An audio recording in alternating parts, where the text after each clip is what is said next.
From the most trusted names in local news, KDPG Sunday Edition. Good morning and welcome to the KDPG Sunday Edition. I'm John Delano for Stacy Smith and Ken Rice. Results from last November's election have meant divided government in Washington, D.C.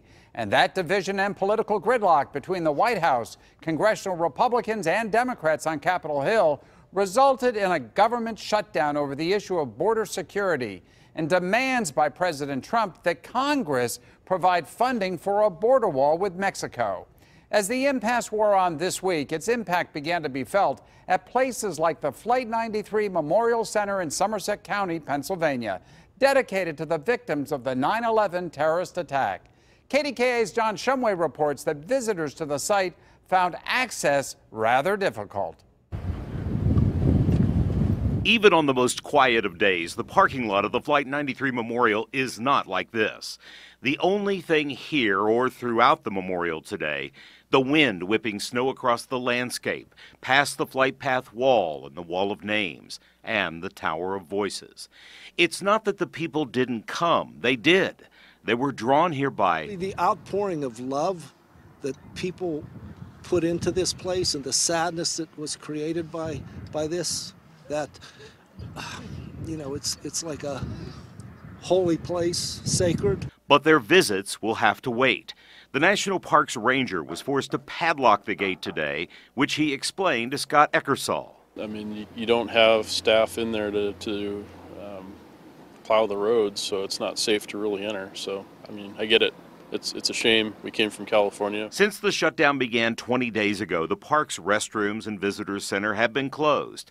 But the grounds have remained open and people were able to walk the wall of names and honor those who are credited with saving the U.S. Capitol.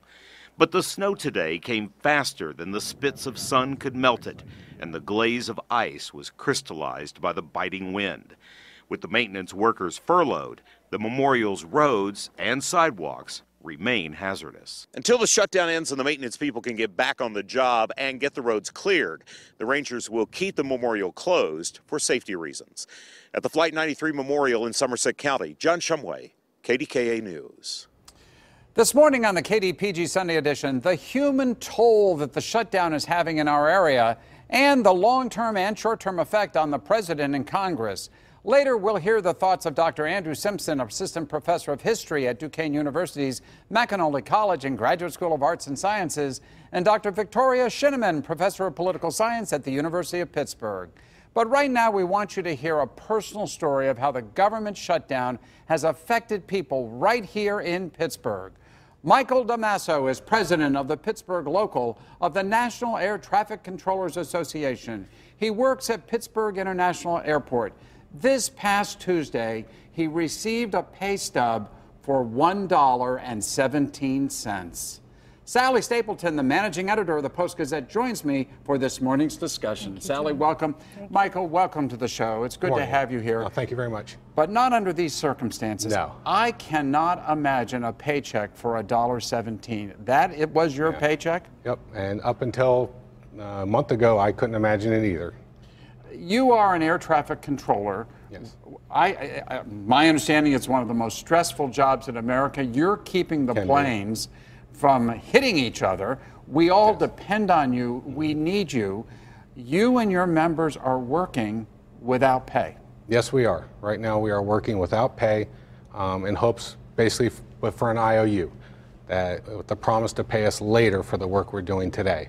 That's exactly what's happening, yes. How is that impacting you and your colleagues? Well, I think it impacts us in two different areas. One is, of course, at work and the added stress at work that we're dealing with, but also at home and what it's like to, for a lot of us, the first time not to collect a paycheck and the adjustments we have to make at home, those types of things. So we work on two different stress levels, I think. Again, at work, with equipment that's not coming online, those types of things, and at home dealing with what it means not to get paid for the job that you're doing. Well, let me ask you on the home front, because on a personal level, most of us operate on a week-to-week cash flow system. If we don't get a paycheck, that really causes a crunch. Is that hurting a lot of your folks? Well, I think right now, the stress level is the unknown, that people don't know what they're going to do, and they don't know when the end is in sight. And for us, we have to go to work.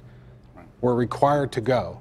So it's not like we can go do other things to try and supplement our income. This is our job, this is our career, this is what we're passionate about, and we have to do it.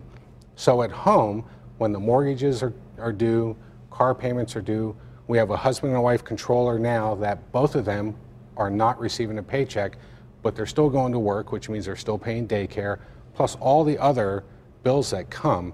It adds stress, and the stress ramps up all the time, all the time. They're either using savings or they're borrowing money. Yep, however they can make ends meet. That's what we are all doing right now. So the statistics are 12,000 Pennsylvanians are being affected by this because they're federal workers. Mm-hmm. How many within the Pittsburgh chapter? We have 48 controllers at Pittsburgh right now that are affected in one way or the other. We have new controllers that have come, and because they aren't checked out or certified in any positions, they're at home. So we have trainees at an understaffed facility. Our staffing number is 36, is what we should have at our building. We have 31 right now, and we have trainees that are waiting to be trained that are sitting home, 2 of them, that cannot come to work until the shutdown is over. So does that mean longer shifts for some, going from 36 to 31? Well, right now, because it is wintertime, we have not yet had to deal with overtime issues as of yet. But as it drags on, and from the work standpoint, this shutdown will end eventually. But for us, the ripple effect, we won't really feel the effects for some of these staffing issues for months, because what happens is classrooms get canceled, training dates in Oklahoma City for one controller gets canceled, and that's a 6-week course. And it ripples and it moves down the line, and it takes, when these trainees come into our building, it takes 2 years generally for them to start working airplanes where we count them as full certified controllers to do the job. And with this shutdown, it just delays everything, and it's not as easy as saying, well, the shutdown's over on Monday, they can start training on Tuesday. Everything's been canceled, and it takes a long time to ramp things up. I heard somebody say the federal government's like a freight train, and it takes a long time to stop it, but to get it going, you need a lot of track, and it takes a long time to get things going again. Michael, let me just ask you, obviously, thousands of Pittsburghers are flying out of Pittsburgh International Airport. The safety of those who fly is your number one concern. Absolutely. Has that been compromised in any way by this government shutdown? No, and that's one thing I have to make very clear, that as an air traffic controller, we are very passionate about our job, and we understand that safety is by far the most important thing. And regardless of what other people are doing, we will always keep the skies safe. That's what we do. And part of the frustration, and not to talk politics, when you hear about meetings going bad, saying bye-bye and leaving, and the other side, we don't have that luxury. When we're plugged in working, when it gets hard and it gets difficult and that heavy lifting needs to happen, we're doing it. We don't have the luxury to unplug and walk away because we don't like what's happening.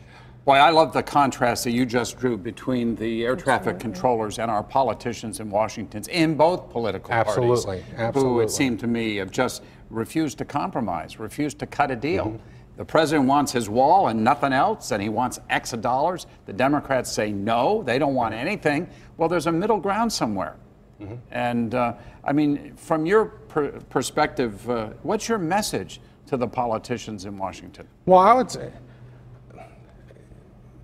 like we are doing every day, we would very much like them to do their job.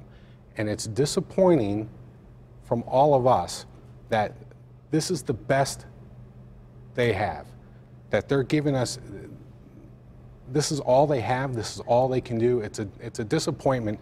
And regardless of political sides, we all should be disappointed that this is the most that we can get out of the people that we send to Washington to represent us and to make our lives work the way it's supposed to work in our government. So can you talk in a very personal way, either your experience or your colleagues? what does this mean for you? What are the decisions you're having to make? Obviously, this is not something that can go on forever. How are you thinking ahead? Well, I know in my own personal household, we look at, vacations. What are we going to do next week? Do we really want to go do these things next week?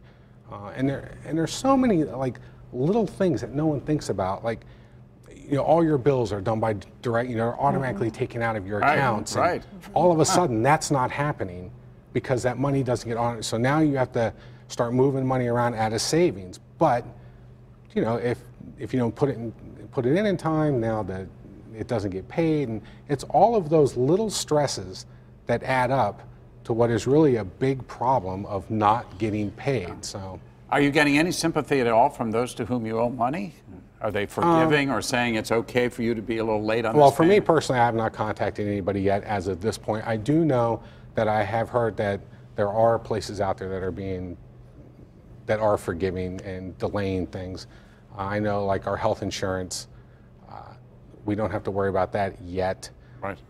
But there will come a time where if it doesn't get resolved, we'll have to address all of those issues. Finally, Michael, this shutdown is a national security issue, is it not? I would feel our problem is a loss of redundancies. So at some point, yes, when we have a lot of our support staff is not coming to work, we don't have some of those safety nets aren't there.